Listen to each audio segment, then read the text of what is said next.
फसवणूक होऊ नये यासाठी ग्राहक संरक्षण कायद्याची प्रत्येकाला माहिती असणे आवश्यक. ॲडव्होकेट अजित केंजळे. कोरेगाव येथे ग्राहक दिन साजरा. ग्राहक हा राजा आहे असे म्हणताच त्याला अनेक प्रलोभने दाखवून मालाच्या वस्तूंच्या खपासाठी आकर्षित केले जाते, जाळ्यात ओढले जाते. बऱ्याचदा अशा प्रलोभनांना ग्राहक बळी पडतो. एकावर एक मोफत किंवा खरेदीवर कुपन सोडत, सोने खरेदीवर चांदीचे नाणे, फ्लॅट खरेदीवर टू व्हीलर मिळवा अशा जाहिराती केल्या जातात. त्यांना ग्राहक भुलतो, त्याची फसवणूक होते. ग्राहक दिन साजरा करण्याचा उद्देश ग्राहकाची फसवणूक होऊ नये, सेवा मिळवताना हलगर्जी होऊ नये म्हणून ग्राहकाला ग्राहक कायद्याची माहिती देणे ही काळाची गरज आहे, असे प्रतिपादन मुंबई उच्च न्यायालयातील ज्येष्ठ विधिज्ञ ॲडव्होकेट अजित जयवंतराव केंजळे यांनी केले. रयत शिक्षण संस्थेच्या कोरेगाव येथील डी.पी. भोसले कॉलेजमध्ये महसूल प्रशासन आणि ग्राहक मंच यांच्या संयुक्त विद्यमाने मंगळवारी सकाळी 11 वाजता ग्राहक दिन कार्यक्रम साजरा करण्यात आला. त्याप्रसंगी उपस्थितांना मार्गदर्शन करताना ॲडव्होकेट केंजळे बोलत होते. अध्यक्षस्थानी कॉलेजचे प्राचार्य डॉक्टर एल.डी. कदम हे होते. व्यासपीठावर तहसीलदार डॉक्टर संगमेश कोडे, महसूल नायब तहसीलदार उदयसिंग कदम, ग्राहक मंचचे अध्यक्ष महेश वडगावी, उपाध्यक्ष आनंदराव कदम, सदस्य राजेश बर्गे, सुषमा पवार, उज्ज्वला बर्गे, प्राध्यापक प्रदीप पवार, प्राध्यापक डी.डी. पाटील, प्राध्यापक निलेश गोसावी आदी मान्यवर यावेळी उपस्थित होते. आपल्या देशात 1986 मध्ये राष्ट्रपतींनी ग्राहक हक्क संरक्षण कायद्याला मंजुरी दिली. तेव्हापासून हा 24 डिसेंबरला राष्ट्रीय ग्राहक दिन साजरा होतो. ग्राहक वर्गातील निरक्षरता, उदासीन वृत्ती यामुळे आपले हक्क व कर्तव्ये कोणती याबाबत ग्राहक वर्गात आश्चर्यकारक अज्ञान आहे. हक्क, कर्तव्य, जबाबदाऱ्या याची सुस्पष्ट कल्पना असेल तर ग्राहक अधिक प्रभावीपणे आपले खरेदी व्यवहार सांभाळू शकेल. आपण ग्राहकाला अर्थव्यवस्थेचा राजा म्हणतो, पण ग्राहक देव भव हे अधिक योग्य असल्याचे ॲडव्होकेट केंजळे यांनी सांगितले. ग्राहकांचे हक्क आणि अधिकाराचे रक्षण करणारा ग्राहक संरक्षण कायदा 24 डिसेंबर 1986 रोजी पास झाला. त्याचा जागर म्हणून 24 डिसेंबर हा दिवस राष्ट्रीय ग्राहक दिन म्हणून साजरा केला जातो, असे सांगून तहसीलदार डॉक्टर कोडे यांनी मार्गदर्शन केले. अध्यक्षस्थानावरून बोलताना प्राचार्य डॉक्टर एल.डी. कदम यांनी ग्राहक संरक्षण कायद्याविषयी सविस्तर विवेचन केले. प्राध्यापक डी.डी. पाटील यांनी स्वागत व प्रास्ताविक केले. प्राध्यापक प्रदीप पवार यांनी सूत्रसंचालन केले. प्राध्यापक निलेश गोसावी यांनी आभार मानले. राष्ट्रीय सेवा योजना, त्याचबरोबर वाणिज्य विभाग आणि अखिल भारतीय ग्राहक पंचायत यांच्या संयुक्त विद्यमाने राष्ट्रीय ग्राहक दिनानिमित्त हा जो आज कार्यक्रम होतोय, या कार्यक्रमाचे विचार मंचावरती उपस्थित असणारे प्रमुख वक्ते माननीय ॲडव्होकेट अजित केंजळे साहेब, हायकोर्ट मुंबईमध्ये जे प्रॅक्टिस करतायत, थोड्याच वेळा साहेबांचा आगमन होते. या कार्यक्रमाचे अध्यक्ष महाविद्यालयाचे सन्माननीय प्राचार्य आदरणीय डॉक्टर एल.डी. कदम सर, त्याचबरोबर विचार मंचावरती उपस्थित असणारे नायब तहसीलदार साहेब, त्याचबरोबर प्रल्हाद कदम साहेब जे सातारा जिल्हा अखिल भारतीय ग्राहक पंचायतीचे उपाध्यक्ष म्हणून सातारा जिल्ह्यासाठी काम करतायत. या कोरेगाव तालुक्याचे तालुका अध्यक्ष ग्राहक पंचायतीचे माननीय वडगावे साहेब, त्याचबरोबर या समितीतील सर्व सन्माननीय सदस्य, सर्व उपस्थित असणारे पत्रकार बंधू भगिनी, त्याचबरोबर सर्व उपस्थित असणारे विद्यार्थी विद्यार्थिनी, आज ग्राहक दिनाच्या निमित्तानं आपण हा कार्यक्रम आयोजित केलेला आहे. खरं तर आपण जन्मापासून ते मृत्यूपर्यंत कुठल्या ना कुठल्या निमित्तानं स्वतः असेल किंवा आपल्या नातेवाईक इतर कोणी असतील, ते प्रत्येक ठिकाणी ग्राहक असतात आणि ग्राहकाची जी भूमिका असते ती खूप महत्वाची असते. अगदी सर्वसामान्य व्यक्तीपासून ते पंतप्रधान, राष्ट्रपती कोणीही असू दे, तो ग्राहक असतोच. त्यामुळं आपण बऱ्याच ठिकाणी खरेदीला जातो, परंतु बऱ्याच वेळा आपल्या हक्क आणि अधिकार आपल्याला त्याची जाणीव नसते किंवा आपण त्याकडे फारसं लक्ष देत नाही. पण सध्याच्या युगामध्ये बरेच फसवा फसवीसारखे असे बरेचसे मार्केटिंगचे फंडे निघाल्यामुळे प्रत्येक ठिकाणी ग्राहकांनी जागरूक राहिलं पाहिजे. त्या निमित्तानं अशा प्रकारच्या कार्यक्रमाचं आयोजन केलं जातं. मी फारसा वेळ न घालवता पुन्हा एकदा सर्व सन्माननीय विचार मंचाचं, त्याचबरोबर समोर उपस्थित असणाऱ्या सर्व आदरणीय व्यक्तींचं आणि सर्वांचं स्वागत करतो आणि माझं प्रास्ताविक थांबवतो. जय हिंद, जय कर्मवीर.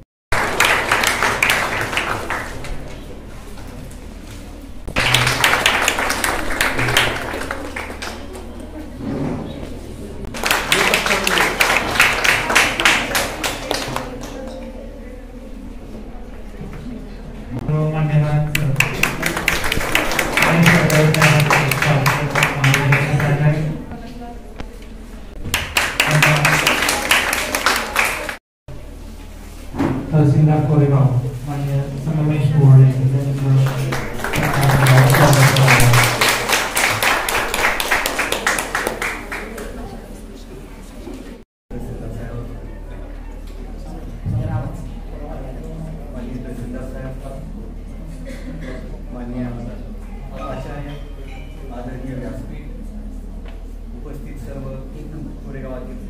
ज्येष्ठ मंडळी आणि माझ्या विद्यार्थी मित्रमैत्रिणी,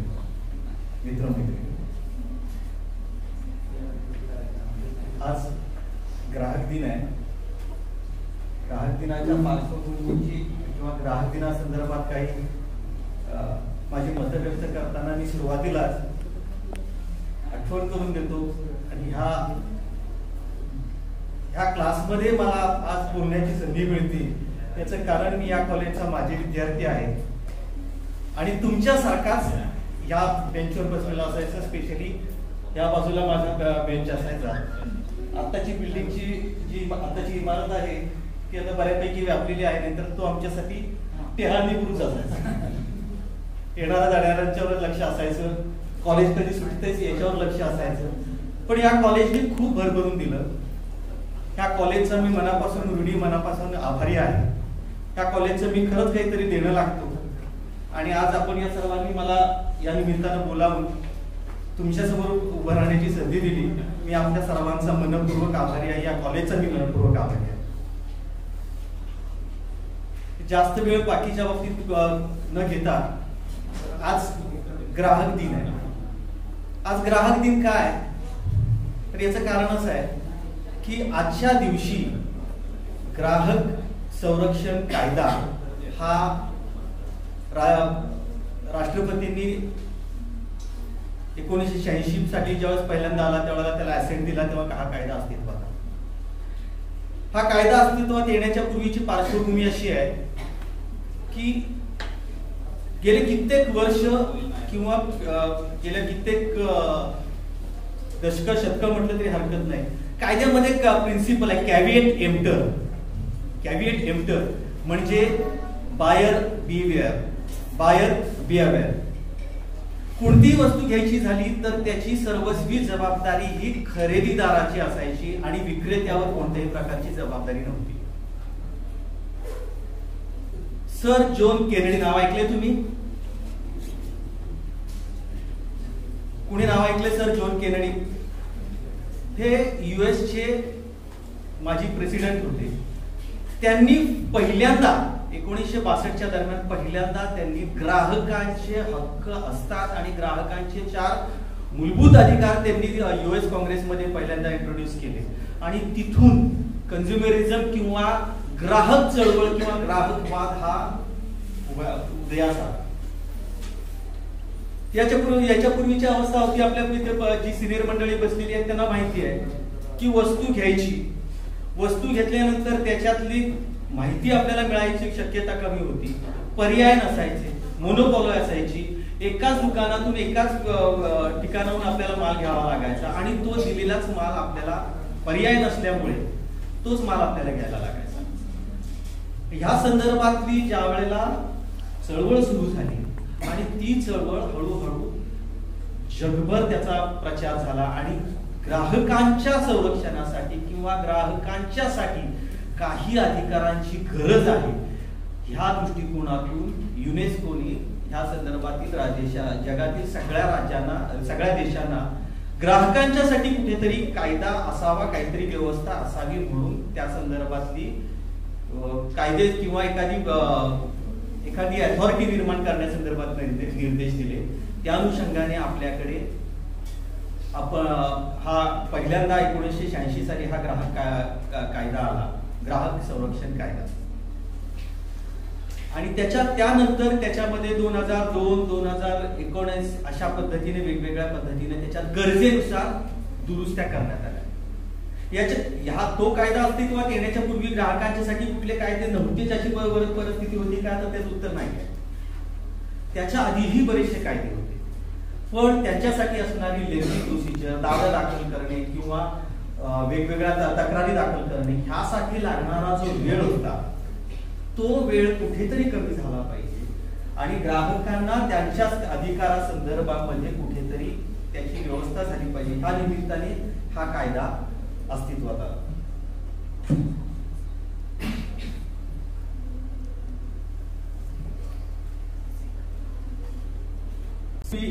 right to inform, right to choose and right to be heard हे बेसिक 4 हक्क सांगितल्यानंतर ह्या पद्धतीने हा सगळा कायदा अस्तित्वात येत गेला. त्याच्यामध्ये प्रगती होत गेली, गरजेनुसार त्याच्या डेव्हलपमेंट होत गेली. मी ह्या कायद्याच्या इतिहासाच्या संदर्भात फार जात नाही, पण ह्या कायद्याची जर तुम्ही सुरुवात बघितली किंवा ह्या कायद्याची जर प्रिॲम्बल बघितली तर ह्या कायद्याची प्रिॲम्बल अशी आहे, this is an act for the better protection of the interest of the consumer and for that purpose to establish council, other authorities and the other establishments. म्हणजे हा कायदा हा ग्राहकांच्या हिताच्या संरक्षणासाठी आहे. ग्राहकाच्या संरक्षणासाठी नाही. आपल्याला कोणी बाजारात जाताना प्रोटेक्शन देणार नाहीये, 2 कॉन्स्टेबल आपल्याला येणार नाहीये. ग्राहकांच्या हिताचे संरक्षण झाले पाहिजे. मग आता ह्यासाठी वेगवेगळ्या संस्था, वेगवेगळ्या व्यवस्था निर्माण करण्याचा याचा प्रयत्न आहे या कायद्यात. आता मला सांगा, ग्राहक कोण? ग्राहक कुणाला म्हणायचं? जनरली मला सांगा, खरेदी करणार.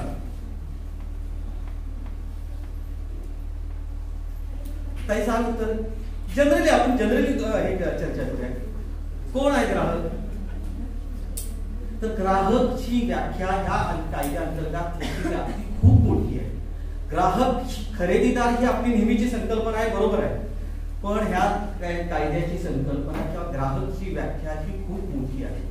ग्राहक म्हणजे अशी व्यक्ती जी मोबदला देऊन किंवा मोबदला देण्याचं वचन देऊन किंवा अर्धा मोबदला दिलेला आहे, अर्धा मोबदला द्यायचा आहे असं वचन देऊन, तसेच ह्या वस्तूंचा उपभोग घेणारी व्यक्ती सुद्धा जेव्हा, म्हणजे समजा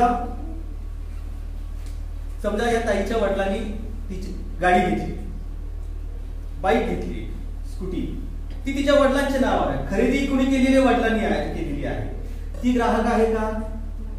ह्या कायद्याच्या व्याख्येमध्ये ती सुद्धा ग्राहक आहे. खरेदी करणारी व्यक्ती, त्या वस्तूचा उपभोग घेणारी व्यक्ती, पण तो उपभोग कसा असला पाहिजे? खरेदीदाराच्या संमतीने असला पाहिजे. अशी व्यक्ती कोण आहे? ग्राहक आहे. आपण जनरल सगळे ग्राहक आहोत, परंतु ग्राहक वस्तू घेणारी व्यक्ती आणि सेवा घेणारी व्यक्ती 2 प्रकार आहेत. आपण गुड्स म्हणतो ना, ज्यावेळेस एखादी वस्तू दुकानातून घेतो, पेन घेतला, पेन्सिल घेतली, लॅपटॉप घेतला, कम्प्युटर घेतला, ही वस्तू आहे. पण आपण सेवा सुद्धा घेतो. सेवा कोणत्या कोणत्या प्रकारच्या असू शकतात? समजा आपण एसटीने प्रवास करतो, एसटी विकत घेतो का? आपण एसटीची सेवा घेतो. मग त्या एसटी असेल, आपण एखाद्या हॉटेलमध्ये राहायला जातो, पिकनिकला गेल्यानंतर एका हॉटेलमध्ये जातो, ती हॉटेलची आपण त्यांचं असणारं रेंट देतो, त्यांचं भाडं देतो, आपण त्या हॉटेलच्या सेवांचा लाभ घेतो. म्हणजे समजा उद्या मी एखादं हॉटेल बुक केलं, तुम्हाला सगळ्यांना मी माझ्या वतीने ट्रिपला पाठवलं, पैसे मी दिले, समजा तुम्ही गेला त्या हॉटेलवर, सगळे तुम्ही ट्रिपला पिकनिकला गेला, त्यांनी दिलेलं अश्योर केलेले जे काही त्यांच्या सेवा असतील, आमच्या रूम एसी आहेत, त्यातलं काही नाहीये. पण मग तुम्ही ग्राहक आहात का? पैसे मी दिले, पण ह्या व्याख्येमध्ये ग्राहक म्हणून तुम्ही सुद्धा येतात. खरेदी करणारी व्यक्ती, खरेदी केलेल्या वस्तूचा उपभोग घेणारी व्यक्ती, ज्या सेवा आपण घेतल्या त्या सेवेचा उपभोग घेणारी व्यक्ती ही सुद्धा ह्या कायद्याच्या संकल्पनेत ग्राहक आहे. परंतु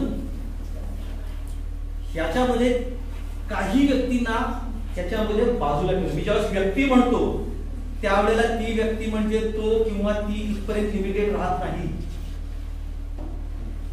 याच्यामध्ये हिंदू एकत्र कुटुंब, हिंदू अनडिवायडेड फॅमिली हा एक कन्सेप्ट आहे आपल्या हिंदू लॉप्रमाणे किंवा आपल्या भारतामध्ये.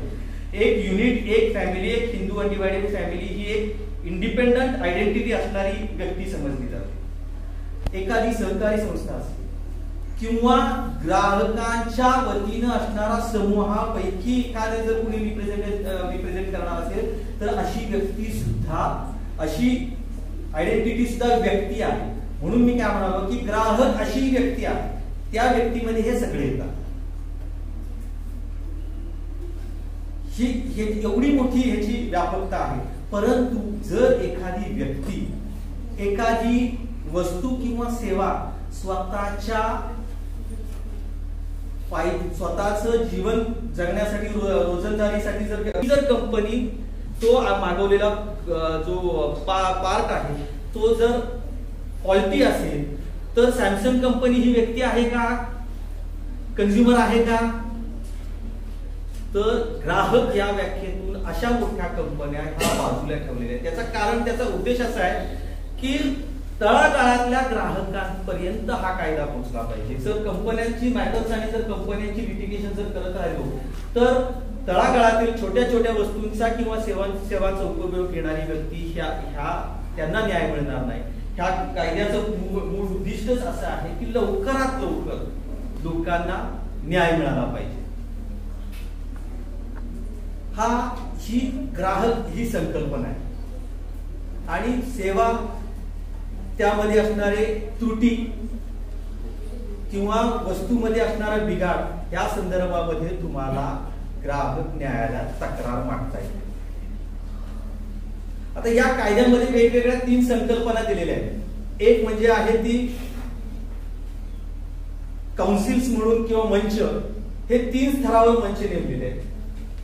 एक केंद्रीय सेंट्रल कन्झ्युमर प्रोटेक्शन काउन्सिल, केंद्रीय ग्राहक संरक्षण समिती, राज्य ग्राहक संरक्षण समिती आणि जिल्हा पातळीवर जिल्हा ग्राहक संरक्षण समिती. जशी आज आपल्या कोरेगावमध्ये आपली ग्राहक संरक्षण समिती काम करते, ह्या स्तरावर ह्या 3 समित्या आहेत. ह्या समित्यांचा मूळ उद्देश काय आहे तर ग्राहकांना त्यांच्या हक्कासंदर्भात, अधिकारासंदर्भात त्याची जाणीव करून देणे. आज सुद्धा आपल्या लोकांना आपल्याला माहित नाही की छोट्या मोठ्या गोष्टींसाठी सुद्धा किंवा आपल्याबरोबर एखादी वस्तू घेतली, आपण दुकानात जातो, दुकानात बोर्ड लिहिलेला असतो, एकदा दिलेला माल परत विकला जाणार, परत घेतला जाणार नाही असं ना बोर्ड. मग समजा ती वस्तू क्वालिटी असेल तरी आपण घ्यायची का? आणि तो जर त्यांनी जर बोर्डवर बोर्ड दाखवलं की आम्ही आधीच तुम्हाला सांगितलं होतं तर हे चालेल का? ही ग्राहकांची पिळवणूक आहे, ही ग्राहकांची अडवणूक आहे. आणि अशा संदर्भांमध्ये आणि ह्या प्रत्येक छोट्या मोठ्या कंप्लेंट संदर्भामध्ये ही ग्राहक हा कायदा आहे. ह्या ज्या 3 स्तरीय समित्या आहेत, ह्या समित्यांनी आज जो आपण प्रयत्न करतोय की तुम्हा सर्व विद्यार्थ्यांना किंवा उपस्थित असलेल्या सर्वांना ग्राहकांच्या संदर्भातली, ग्राहक कायद्याच्या संदर्भातली माहिती होणेच गरजेचं आहे. हीच माहिती तुम्ही तुमच्या घरामध्ये, तुमच्या मित्रमंडळीमध्ये, तुमच्या पाहुणेरावळ्यांमध्ये तुम्हाला ग्राहकाच्या अधिकाराच्या संदर्भामध्ये जागृती निर्माण करायची आहे. ह्या जसं मंचाचं काम आहे हे तसं प्रत्येक नागरिकाचं काम आहे. तुम्ही बसलेले इथे प्रत्येकाचं काम आहे. ह्या 3 समित्या ह्या कायद्याअंतर्गत काम करतात. दुसरी आता नवीन जी अमेंडमेंट झाली 2019ला ह्या कायद्यामध्ये दुरुस्ती झाली, त्याच्यामध्ये त्यांनी एक कन्झ्युमर प्रोटेक्शन अथॉरिटी म्हणून एक प्रकार निर्माण केलेला आहे. तुम्हाला सगळ्यांना माहिती आहे, आपण वेगवेगळे ऍडव्हर्टाईज पाहतो. तुम्हाला त्या ऍडव्हर्टाईजमेंट पेक्षा सुद्धा त्या ऍडव्हर्टाईज रिप्रेझेंट करणारा, ती ऍडव्हर्टाईज एंडोर्समेंट करणारा जो ऍक्टर असतो, क्रिकेटर असतो, हिरो असतो, त्याची जवळ सोसावी लागते. मी 10 फेअर अँड लवलीच्या जरी क्रीम लावल्या तरी फरक काही पडणार नाही. कलर गेला तर माझ्याकडून पैसे परत. विनोद बाजूला, पण ह्या संकल्पना आहेत. मग या वेळेला ह्या कायद्यातल्या अथॉरिटीनुसार जी आता नवीन संकल्पना आली त्यानुसार ज्या वेळेला एखादी अशी व्यक्ती, तो धोनी असेल, तो अल्लू अर्जुन असेल किंवा कोणताही गायक कलाकार असेल, ह्या लोकांनी केलेल्या ऍडव्हर्टाईजच्या ज्या वेळेला ते प्रोडक्ट जर उद्या क्वालिटी निघालं, त्या प्रोडक्ट संदर्भात जर कंप्लेंट झाली तर लायसन्स त्यांचं कॅन्सल करण्याच्या सुद्धा पॉवर्स आहेत. आणि अशी जी व्यक्ती एंडॉर्स करते किंवा एंडॉर्समेंट करते किंवा त्या कंपनीला प्रतिनिधित्व करते त्या जाहिरातीच्या निमित्तानं, अशा व्यक्तीवर सुद्धा गुन्हा दाखल करण्याची नवीन तरतूद ह्या कायद्यामध्ये आहे. हा झाला दुसरा अथॉरिटीचा भाग झाला. तिसरा महत्वाचा जो भाग आहे तो म्हणजे आपली तक्रार दाखल करायची, ज्याला आपण कोर्ट म्हणू शकतो, ज्याला आपण ग्राहक निवारण मंच म्हणू शकतो. तुमच्यावर झालेल्या किंवा तुमच्या झालेल्या फसवणुकी संदर्भामध्ये तुम्ही घेतलेल्या वस्तू किंवा सेवामध्ये जर कुठे त्रुटी असेल तर दाद कुठे मागायची. जर त्या वस्तूची किंमत किंवा त्या वस्तूचा तुम्ही जे मागत असणारे नुकसान भरपाई जी आहे ती जर 1 कोटीच्या आतमध्ये असेल तर तुम्हाला जिल्हा आयोगाकडे जाता येईल. ही तक्रार कोण दाखल करू शकतं? ही तक्रार कंप्लेनंट जो आहे या व्याख्येमध्ये तो कंझ्युमर आहे. आणि कंझ्युमर आपण बघितलं कोण आहे कंझ्युमर ते, अशी व्यक्ती तक्रार दाखल करू शकते. अशी तक्रार दाखल करताना वकिलांची गरज लागते का? थोडा व्यावसायिकदृष्ट्या अडचणीचा मार्ग सांगतोय, परंतु अशी तक्रार करताना तुम्हाला वकिलांची गरज लागत नाही. तक्रार दाखल करण्याचे जे पद्धती आहे ती फार सुलभ केलेली आहे. तुम्ही पोस्टाने सुद्धा तक्रार टाकू शकता, फक्त ती ठराविक फॉर्म मध्ये असली पाहिजे. त्याच्यासोबत तुम्हाला जी लागणारी कोर्ट फी आहे, आपण त्याला कोर्ट फी म्हणूया किंवा स्टॅम्प आहे तो म्हणूया, तो फार कमी प्रमाणात आहे. आणि तुम्ही तुमची तक्रार संक्षिप्त स्वरूपामध्ये तुमचं जे म्हणणं आहे ते संपूर्ण मांडून ती तुम्ही न्यायालयात ग्राहक न्यायालयात दाखल करू शकता, पोस्टाने पाठवून देऊ शकता किंवा आता ऑनलाईन करण्याची सुद्धा पद्धत आहे. ही तक्रार दाखल करताना तुमच्या घेतलेल्या वस्तू संदर्भामध्ये जो काही तुमचा वाद आहे किंवा जो तुम्हाला त्या वस्तूमध्ये डिफेक्ट वाटतो किंवा जो फॉल्ट वाटतो आणि त्या संदर्भातली तुमची मागणी काय काय असली पाहिजे. जर ही तुम्ही एकदा तक्रार दाखल केल्यानंतर ते सदर न्यायालय हे ठराविक दिवसामध्ये तुमची तक्रार दाखल करून घेईल. तक्रार दाखल करून घेतल्यानंतर विरोधी पक्षाला नोटीस काढेल आणि विरोधी पक्षाला नोटीस काढल्यानंतर ज्या वेळेला तो विरोधी पक्ष तिथं हजर होईल त्याच्या संदर्भामध्ये एक नवीन दुरुस्ती या कायद्यामध्ये अशी करण्यात आलेली आहे की सदर प्रकरण पुढच्या जर विरोधी पक्षाची जर तयारी असेल तर हे मध्यस्थीसाठी मीडिएशनकडे पाठवलं जातं. मध्यस्थीनं बऱ्याच गोष्टींमध्ये मार्ग निघू शकतो. म्हणजे एखाद्या मी आज एका पर्टिक्युलर कंपनीचा जर मी टीव्ही मी घेतला तो आमच्या समजा कोरेगावातल्या कुठल्या तरी एका दुकानदाराकडून तो घेतला. तो घेतल्यानंतर तो टीव्हीची त्यांनी गॅरंटी किंवा वॉरंटी 6 महिन्याची वर्षभराची दिली आणि स्क्रीन मध्ये प्रॉब्लेम यायला लागला. तर मी जर तक्रार करायची झाली तर कुणाविरोधात केली पाहिजे? माझ्या विरोधीचे पक्षकार कोण कोण असतील? एक बरोबर विक्रेता असेल, त्या ज्या कंपनीचा टीव्ही आहे त्यांचं ब्रँच ऑफिस असेल आणि मूळ कंपनी असेल. मग समजा जर तो सुरुवातीला तो दुकानदार जबाबदारी घ्यायला तयार नाही, विक्रेता स्वतःवरती त्या टीव्ही संदर्भामधली जी काही फॉल्ट आहे त्याची जबाबदारी घ्यायला तयार नाही आणि अशी तो जबाबदारी घ्यायला तयार नाही म्हटल्यानंतर ज्यावेळेस तुम्ही न्यायालयात जाता, न्यायालयात गेल्यानंतर नोटीसला उत्तर दिल्यानंतर समजा हे प्रकरण मध्यस्थीने जर मिटलं, टीव्ही बदलून मिळाला किंवा त्याच्या संदर्भामध्ये असणारी त्रुटी किंवा कमतरता दूर करून मिळाली किंवा तो पार्ट बदलून मिळाला, या पद्धतीने हे प्रकरण मध्यस्थीने सुद्धा संपवता येतं. समजा जर मध्यस्थीने हे प्रकरण संपलं नाही आणि जर हे तुम्ही प्रकरण न्यायालयामध्ये पुढे नेलं तर न्यायालय तुम्ही दिलेल्या पुराव्यांच्या आधारावर, याच्यामध्ये दोन संकल्पना आहेत. वस्तूंच्या संदर्भामध्ये काही वस्तू अशा असतात की ज्याचा आपल्याला शास्त्रीय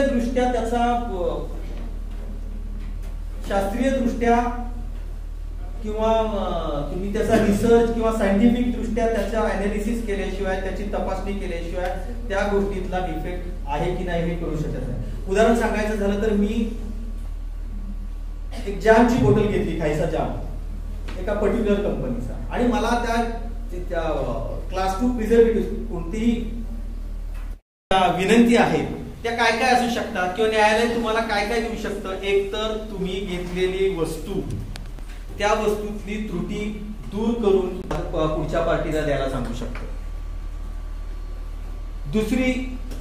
दुसरी गोष्ट म्हणजे तुम्हाला झालेल्या नुकसानी संदर्भामध्ये, तुम्हाला झालेल्या मानसिक त्रासा संदर्भात सुद्धा नवीन दुरुस्तीनुसार न्यायालय तुम्हाला कॉम्पेन्सेशन म्हणजे तुम्हाला त्याचा मोबदला देऊ शकतो. तुमचा झालेला खर्च तुम्हाला देऊ शकतो. आणि अशा पद्धतीच्या फॉल्टी वस्तू ते पुन्हा विकू नयेत अशा संदर्भातले मनाई हुकूम सुद्धा न्यायालय देऊ शकतो. आता आपण ज्या वस्तू बघितल्या किंवा ज्या गोष्टींचा विचार केला त्या छोट्या संदर्भातल्या बघितल्या, आपण उदाहरणादाखल ज्या घेतल्या त्या जाम घेतल्या किंवा टीव्ही घेतल्या, पण आपण ग्राहक म्हणून कित्येक गोष्टीला सामोरं जातो. आपल्या घरामध्ये फ्रीज येतो, आपल्या घरामध्ये टीव्ही येतो, गाडी येते.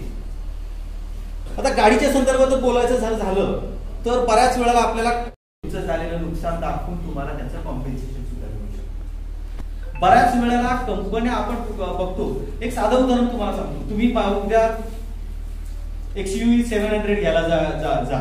कुठली घ्यायची? XUV 700 घ्यायची. दुसरी कुठली? फॉर्च्युनर. Very good.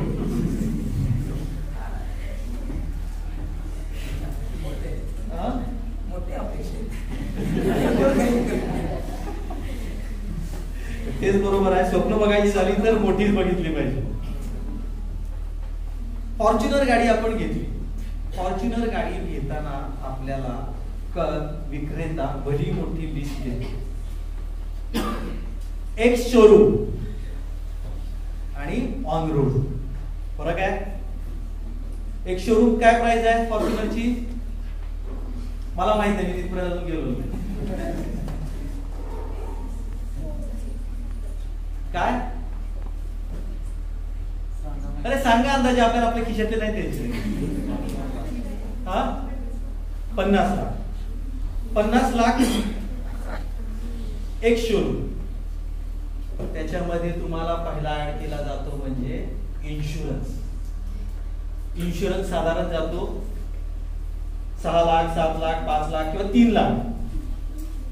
कंपनी विक्रेता तुम्हाला सांगतो की आमच्या इथून गाडी बाहेर जाताना ह्या सगळ्या ऑन रोड प्राइसची लिस्ट तुम्हाला कंपल्सरी द्यावी लागेल. तुम्ही इन्शुरन्स जर बघितला, इन्शुरन्स संदर्भामध्ये आजकाल वेगवेगळ्या ऍप आहेत. कोणते कोणते ऍप आहेत माहिती आहेत इन्शुरन्स चेक करायला? तुम्ही जर तिथं त्या इन्शुरन्स कंपनीला जर तुम्ही त्याची मागणी केली तर त्या विक्रेत्याने दिलेल्या इन्शुरन्स कंपनीची किंमत 3 लाख रुपये, आणि जर तुम्ही दुसऱ्या कंपनीचा जर इन्शुरन्स घेतला तर तो 1 ते 1.25 लाख रुपयाचा फरक पडतो किंवा 1.5 लाख रुपयाचा फरक पडतो. विक्रेता तुम्हाला हे कंपल्शन करू शकतो का? गाडी तुमची एक मात्र वस्तुस्थिती आहे की प्रत्येक व्हेइकल ही इन्शुअर्ड असलीच पाहिजे. गाडी ऑन रोड येताना ती इन्शुअर्ड असलीच पाहिजे. पण मग तो इन्शुरन्स विक्रेता जर सांगेल त्याच कंपनीचा पाहिजे का? त्याची गरज नाही.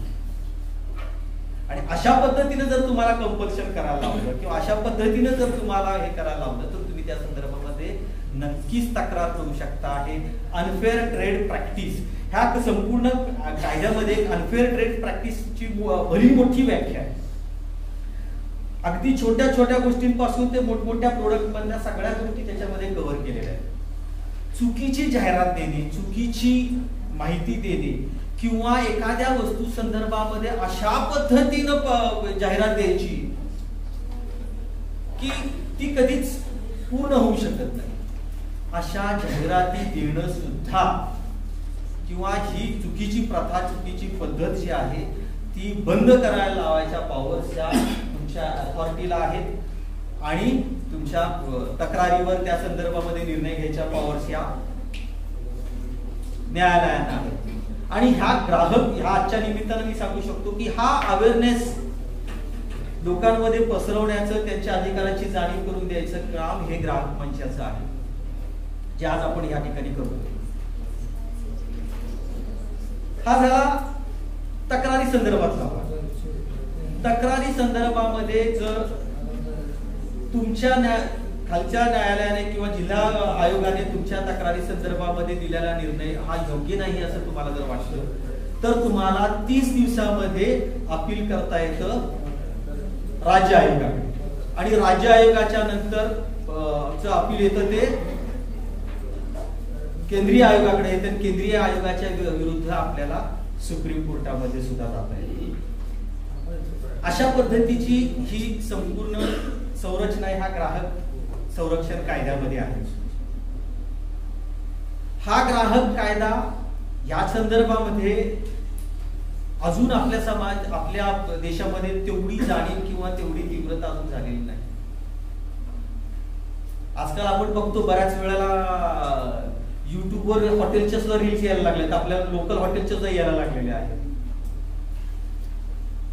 बरोबर ना. त्यामुळे अशा किंवा लोकल आपण आजकालचे जे सोशल मीडिया एवढा ऍडव्हान्स झालेला आहे की तुम्हाला आजकाल मोठ्या प्लॅटफॉर्मवर ऍडव्हर्टाईज करायची सुद्धा गरज नाही. पण ज्या वेळेला कुणी तुमच्यातले सुद्धा कुणी उद्या त्या ह्याच्यामध्ये अँकर असू शकतात किंवा अशा पद्धतीच्या ऍडव्हर्टाइजमेंट मध्ये असू शकतात, त्यावेळेला आपण काळजी घेतली पाहिजे की आपण ज्या प्रोडक्टची, ज्या वस्तूची, ज्या सेवांची आपण ऍडव्हर्टाइज करणार आहे त्याची क्वालिटी किंवा त्याची क्वांटिटी, पोटेन्सी, प्युरिटी ह्या सगळ्या गोष्टी सुद्धा आपण समजून घेतल्या पाहिजे. त्या अशा पद्धतीचा हा ग्राहक कायदा आपल्या समाजासाठी, तळागाळातील प्रत्येकासाठी आहे. त्याचा उपयोग आपल्याला घेता आला पाहिजे. ह्याचे तक्रारी निवारण करण्याची पद्धती अगदी सुटसुटीत आहे. आणि सगळ्यात महत्वाचं, तुम्हाला सगळ्यांना त्याच्या संदर्भातलं मार्गदर्शन करण्यासाठी त्यातल्या तुम्हाला त्या संदर्भातल्या काही जर उणीव असतील किंवा गरज असेल किंवा त्या संदर्भातली, तर मंच हा आपल्या इथं अवेलेबल आहे. इथं आज महेश वडगावी जे आहेत की जे तुम्हाला या संदर्भामध्ये वेळोवेळी मार्गदर्शन करू शकतात. त्यानिमित्त आजच्या ह्या ग्राहक दिनानिमित्त मी पुन्हा एकदा तुमच्या सगळ्यांचे मनपूर्वक आभार मानतो. आणि ग्राहक क्रांती समाजामध्ये शेवटपर्यंत, तळागाळातल्या लोकांच्या पर्यंत झाली पाहिजे ही तुमच्या सगळ्यांची जबाबदारी आहे. मला या ठिकाणी आज आपण बोलवून मला एक वेगळा आनंद दिला. मला माझ्या कॉलेजमध्ये त्या इथे बोलण्याची संधी मिळाली, हा माझ्यासाठी खरोखरी आनंदाचा क्षण आहे. या कॉलेजनं मला खूप भरभरून दिलंय. विद्यार्थी मित्रांनो, मी तुमच्याशी 1-2 मिनिटं बोलू इच्छितो आणि मग मी हे सांगतो. तिथे बरीचशी मला ओळखणारी माझी बरीचशी मंडळी आहे की ज्यांनी मला तुमच्यासारखा विद्यार्थी असताना पाहिलेला आहे. तुम्हाला काय पाहिजे ते तुमचं तुम्ही ठरवू शकता. तुम्हाला कुठल्या उंचीवर जायचंय, शैक्षणिक दृष्ट्या असो, तुमच्या व्यावसायिक दृष्ट्या असो, तुमची जिद्द पाहिजे. ह्या कॉलेजमध्ये मी 11वी सायन्स घेतलं, झेपणार नाही असं वाटलं. 12वी आर्ट्स घेतलं.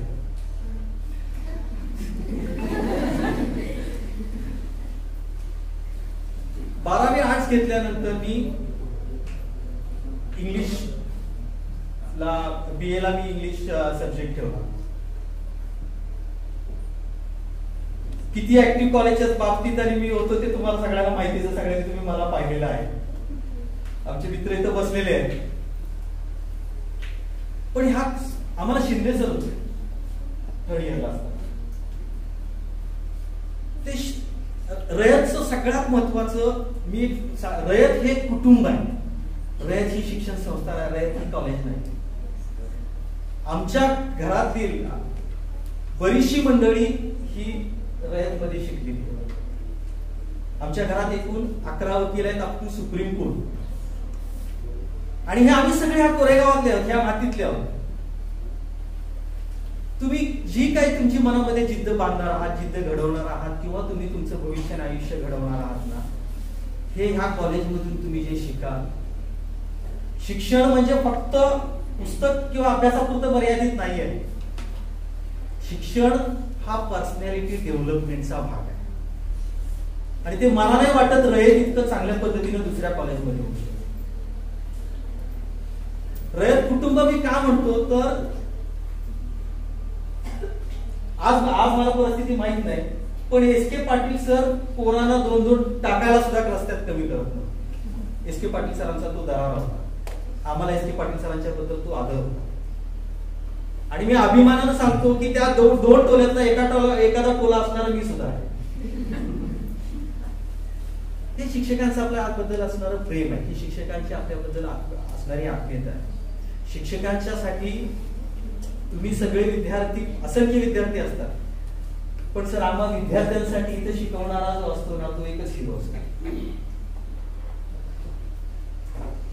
काही अशक्य नाही. मला स्वतःला ज्यावेळेस मी इथून दादा चांगल्या पद्धतीने सांगू शकेल, मी कोरेगावातून कधीही बाहेर गेलेलो नव्हतो. माझं ग्रॅज्युएशन झाल्यानंतर माझ्या वडिलांनी निर्णय घेतला की तू मुंबईला जाऊन शिकायचं. मी कोरेगाव कधी सोडलेलं नव्हतं, तर तो सगळा इतिहास तुम्हाला माहितीच आहे कसा झाला तो. पण मुंबईच्या कॉलेजमध्ये गेल्यानंतर ह्या रयतनं दिलेला जो आत्मविश्वास होता, ह्या कॉलेजनं जी घडवलेली दिलेली शिकवण होती, मुंबई सारख्या ठिकाणी, मुंबई सारख्या कॉलेजमध्ये त्या विद्यार्थ्यांच्या मध्ये आपण कुठेही कमी नाही ही जाणीव मला तिथं. आणि ही फक्त रयत शिक्षण संस्थेने आपल्या DPSC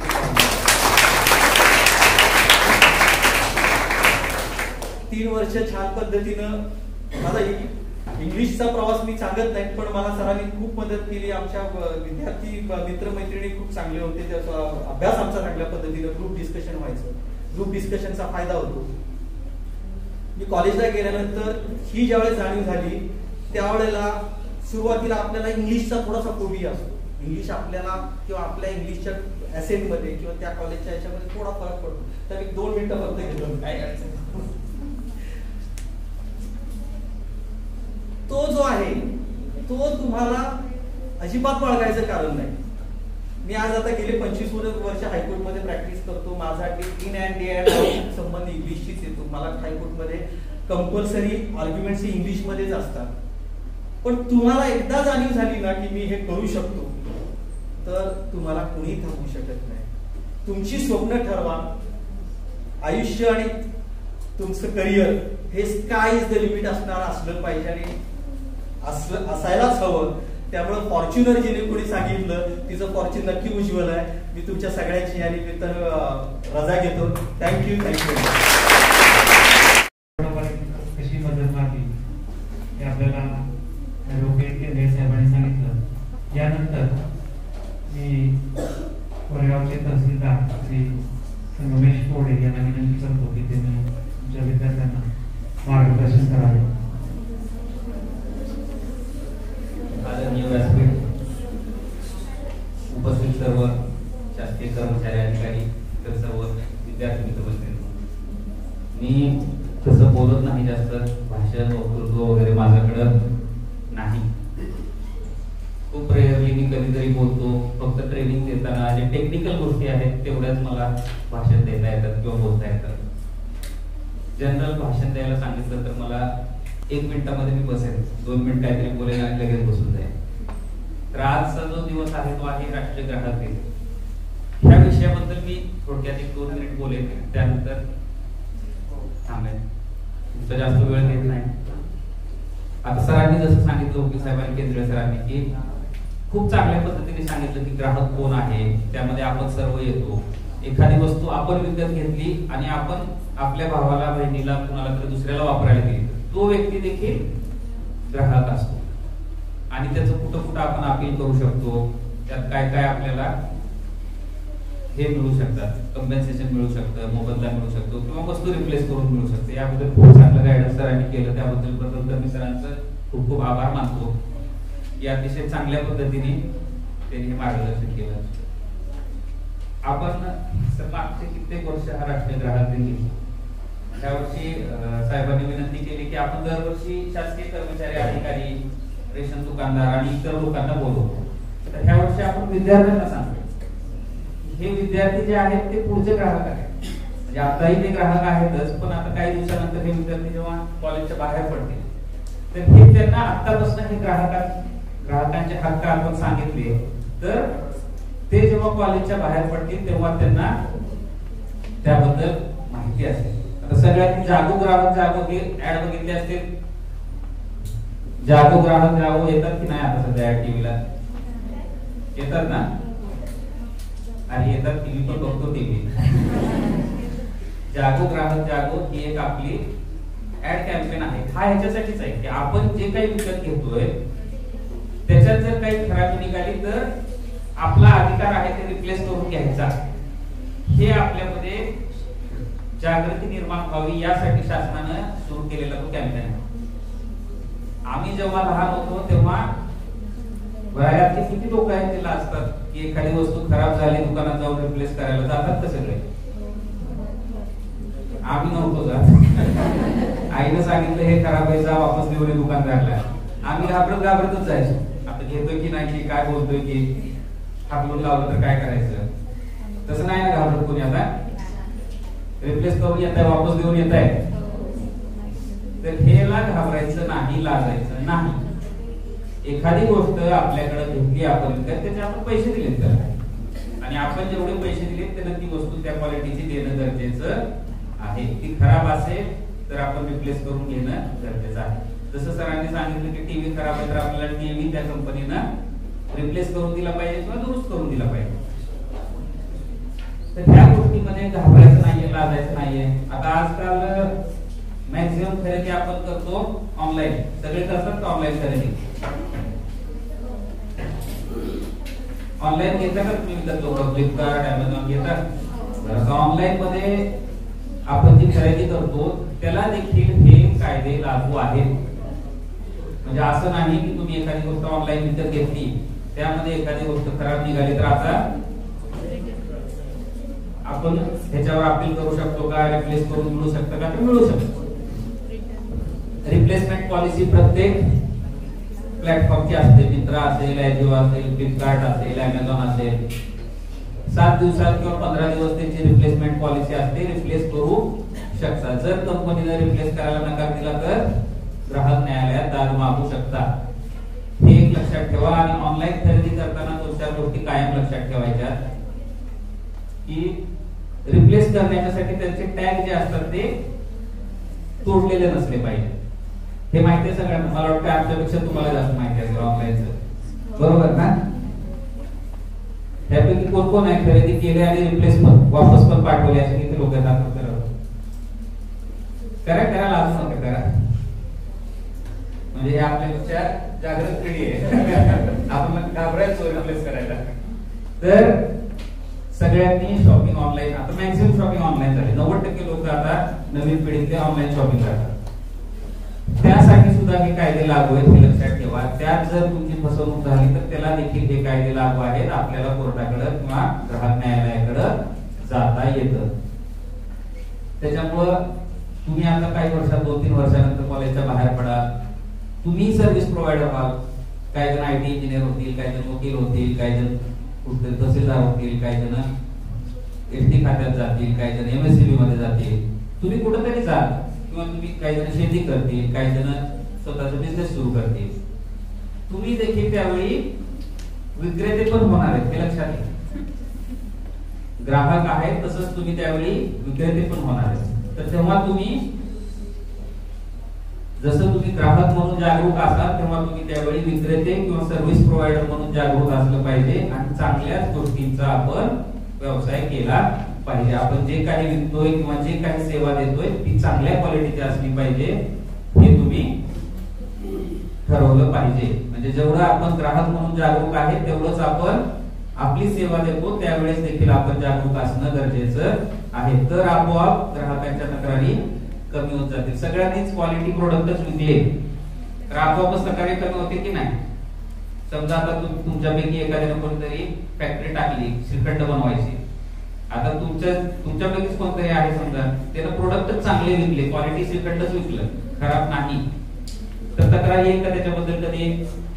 तर हे देखील एक आपण काळजी घ्यायची की आपण पुढे जाऊन जे काय करणार आहे ते पण आपण चांगल्या पद्धतीनं केलं पाहिजे. एवढं बोलतो आणि थांबतो. थँक्यू.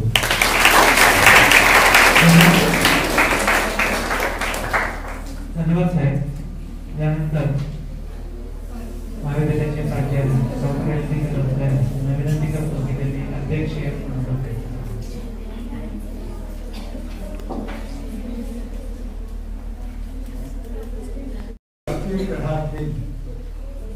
त्यानिमित्त जो कार्यक्रम आयोजित केलेला आहे त्या कार्यक्रमाचे प्रमुख वक्ते माननीय ॲडव्होकेट अजित केंद्रे, हायकोर्ट मुंबई, त्याचबरोबर आमच्याबरोबर आजच्या या कार्यक्रमाचे संयोजक सन्माननीय संगमेश कोळे तहसीलदार साहेब कोरेगाव, त्याचबरोबर जिल्हा ग्राहक संरक्षण समितीचे जिल्हा उपाध्यक्ष प्रल्हाद कदम, कोरेगाव तालुका अध्यक्ष महेश वडगावी सर, सुरेश कुलकर्णी, त्याचबरोबर नायब तहसीलदार उदय सिंह कदम, आमचे मित्र दैनिक सकाळचे वार्ताहर पांडुरंग बर्गे, उपस्थित सर्व समितीतील सदस्य, महाविद्यालयातील विद्यार्थी, माझ्या महाविद्यालयातील सरकारी प्राध्यापक डी पाटील आणि त्यांचे सर्व सहकारी.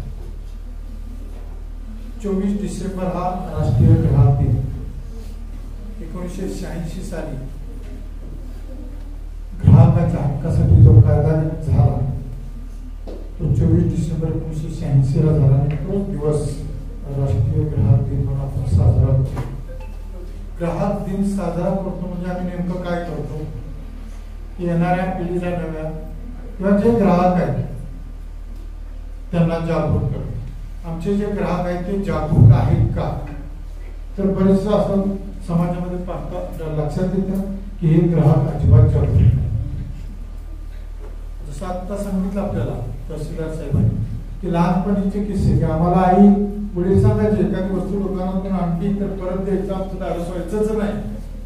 तो दुकानदार काय म्हणेल, कसं होईल, कशाला नेली, ही नेली नव्हती, चालणार नाही, काहीतरी एक प्रेशर आमच्यावर असेल.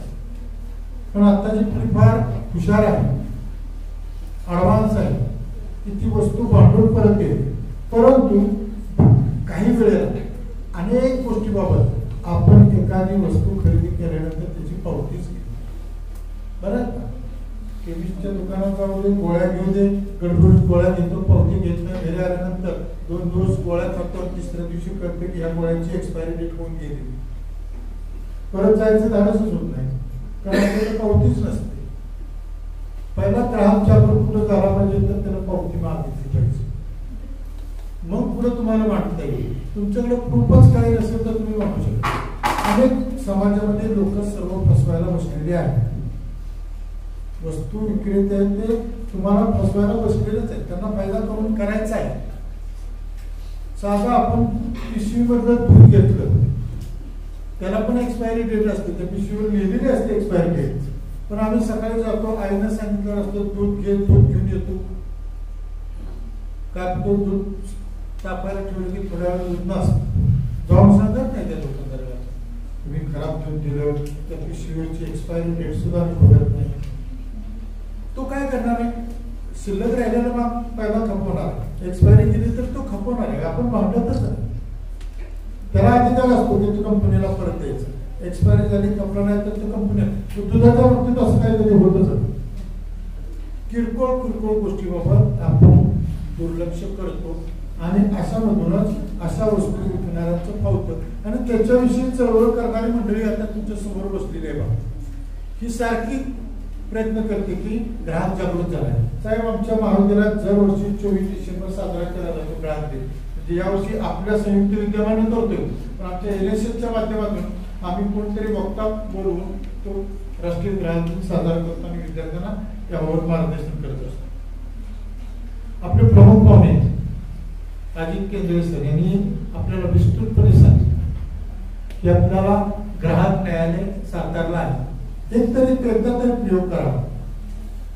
आम्ही सांगतो आपल्याला एखादी वस्तू जर खराब मिळाली तर खरोखर ग्राहक न्यायालयात जावा, ती वस्तू परत मिळवा त्या न्यायालयामध्ये जाऊन, मग तुम्हाला खरा आनंद होईल आणि तुमच्यापासून इतर लोक प्रेरणा होतील. आपण काय करतो, 50 रुपयाची वस्तू आहे, 100 रुपयाची वस्तू आहे, कुठेगाव कोरेगावला सातारला त्या ग्राहक न्यायालयात मला पुन्हा ऐकेल का, साहेबांनी सांगितलं की ते केंद्रीय साहेबांनी पोस्टाने सुद्धा तक्रार करू शकता.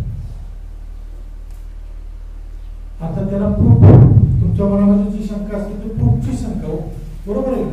आता दुधाची पिशवी नसली तर काय प्रूफ काय ठेवायचं, हा मोठा प्रश्न आहे. किरकोळ गोष्ट असते, पण बऱ्यापैकी जर प्राइस असेल तर त्याविरुद्ध आपण मांडावं असं मला वाटतं. ग्राहक न्यायालयामधून आपल्याला त्याच्यामधून न्याय मिळू शकतो. आता आपण फोन केल्यानंतर सुद्धा बघा पहिल्यांदा कानावर दुसरे शब्द करते. गृहमंत्रालय, केंद्रीय गृहमंत्रालय सांगते की साहेबांचे लोक, पोलीस, न्यायाधीशाच्या नावानं तुम्हाला फोन केला जाऊ शकतो. सगळेजण समाजामध्ये बसलेलेच आहे तुम्हाला फसवायला, तुमच्याकडून पैसे काढायला. आता तिथं पण आपण जागृत असलं पाहिजे. परवाच मला सांगायला वाईट वाटणार नाही का, मला सुद्धा असं कॉल आले, व्हिडिओ कॉल आले. मी CBI मधून बोलतोय, मला लक्षात आलं तुम्हाला फसवतो, मी त्याच्याशी खेळायला लागलो. त्याला लक्षात आल्यानंतर 2-3 दिवस त्याच्याशी खेळलो, पुन्हा नंतर मला आता नको, पुन्हा आणखी काहीतरी आपला चूक व्हायची आणि ट्रॅप व्हायचं आपण. त्यामुळे 2-3 दिवस त्याला खेळायला, तो सांगते तसं मी त्याला उलट काही सांगायचं, मी तो मॅनेज करत होता मला. पण माझ्या लक्षात होतं सगळ्या खोट्या माहिती मी त्याला द्यायचो, सगळं खोटं द्यायचो, पण त्याला बोलण्यात गुंतून ठेवायचो. तर CBI कडून मी न्यायालयाचा माणूस आहे म्हणून, मी पोलिसांचा माणूस आहे म्हणून खूप असे कॉल्स आहेत की तुमचं आधार कार्ड वापरलेलं आहे, तुमच्या आधार कार्डावर अमुक केलेलं आहे आणि पोलीसमध्ये कंप्लेंट झालं, तुमचा आधार कार्डचा नंबर वेगळा असतो आणि त्यामुळे तुमच्यावर CBI कंप्लेंट झालेली आहे किंवा न्यायाधीशामध्ये न्यायालयात तुमच्या विरुद्ध कंप्लेंट आहे, असे अनेक जण आहेत. शक्यतो हे कोणाला येतात, तरुण पिढीला येत नाही. ज्यांची वय 50च्या पुढे अशा लोकांना असे कॉल जास्त येतात. कारण काय माहितीये त्यांना, त्यांच्या खात्यावर बँकेत रक्कम काहीतरी बऱ्यापैकी असते, तुमच्या खात्यावर काय रक्कम जास्त असतात. त्यामुळे अशा लोकांना असे कॉल येते. त्याच्याविषयी जागृती म्हणजे समाजामध्ये अनेक घटना अशा होत आहेत की त्या ठिकाणी आपण ग्राहक म्हणून जागृत असलंच पाहिजे. आणि आपण जर त्याच्याकडे काना डोळा केला तर आपण जे शिक्षण घेतो त्याला काय अर्थ सिद्ध करा. तर आपण जागरूक असलं पाहिजे, ग्राहक हा जागरूक असला पाहिजे. आणि जो आपण प्रॉडक्ट वापरतो, साहेबांनी आता सांगितलं, जामचं उदाहरण सांगितलं, बरोबर आहे. आपल्या पूर्वजापासून काय होतं, एखादी वस्तू टिकवून ठेवायची असेल तर आपल्याकडे काय 2 पद्धती होत्या. एक मीठ जास्त वापरायचं आणि वस्तू टिकवायची जास्त, किंवा साखर जास्त वापरायची वस्तू टिकवायची, असं होतं नाही. आपण दिवाळीला लाडू केलेले महिना टिकतात, ते काय लवकर खराब होतात का, नाही. किंवा लोणचं केलं, खारटपणा वाढवला, किती वस्तू जास्त टिकवते, ती गोडपणा वाढवला तर ती वस्तू टिकवते. आता डायबिटीजची माणसं आहेत, मग त्या माणसांना प्रॉडक्ट द्यायचे, ते करून जमतात, प्रिझर्वेटिव्ह वापरतात. बरं, प्रिझर्वेटिव्ह कोणते वापरावे याबद्दल आपलं ज्ञान असलं पाहिजे. म्हणजे एखादा प्रॉडक्ट घेत असताना त्याच्यामध्ये प्रिझर्वेटिव्ह कोणता वापरलेला आहे, त्याचं पर्सेंटेज काय, हेच आम्हाला माहिती. आणि ती वस्तू ज्या दिवस टिकवली जाते आणि त्या प्रिझर्वेटिव्हमुळे आपल्याला इतर रोग भयानक होऊ शकतात. त्यामुळं प्रिझर्व केलेल्या वस्तू खायच्या का नाही हेच पहिल्यांदा ठरवावं लागेल. आज परवा पेपरला बातमी आली होती की नकली भेसळयुक्त दूध खूप मोठ्या प्रमाणात तयार केलं जातं आणि आम्ही ग्राहक सर्व जण ते दूध घेऊन आरामशीर खातो. 2050च्या दरम्यान भारतामध्ये निम्मे लोक कॅन्सर ग्रस्त असतात. रियालिटीज आहे, कारण आम्ही जे प्रॉडक्ट खातोय आता त्या सगळ्या प्रॉडक्ट मध्ये भेसळच आहे. मग आम्ही आज जागृत होणार की नाही? आम्ही जागृत होणार आहोत की नाही? आम्ही ग्राहक म्हणून जागृत झालो पाहिजे की नाही? खूप मोठा प्रश्न आहे.